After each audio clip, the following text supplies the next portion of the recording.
Toronto was swept into the frenzy of Beatlemania when the legendary British group prepared for their first performance in the city in September 1964.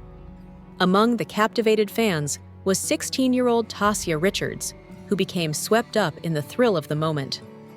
At the time, she imagined Paul McCartney being her first kiss. Though she didn't fully understand why, she was determined to make it happen.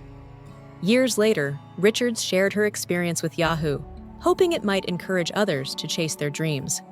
What she still longs for after more than 6 decades is McCartney's autograph.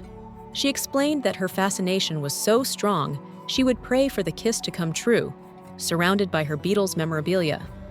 But within weeks, her practical side reminded her that the fantasy was unlikely, even as she continued to hold on to the wish.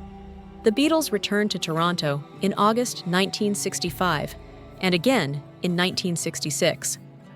By then, Richards, now 18, set her sights on at least securing an autograph, if not that elusive kiss. Determined, she managed to slip into the press conference before the concert. Wearing a camera around her neck, she approached McCartney, snapped a few photographs, and asked him for his signature.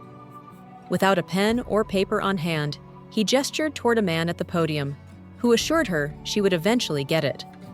Later, she was told that McCartney, then 24, had invited her to the band's hotel suite after the show.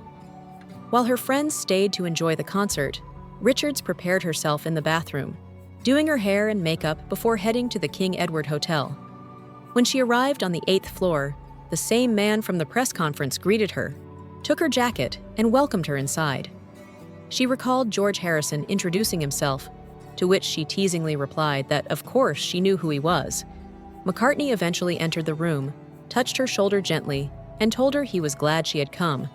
At one point, he sat on an ottoman with his arms resting on her knees while watching television, which left her trembling with nerves.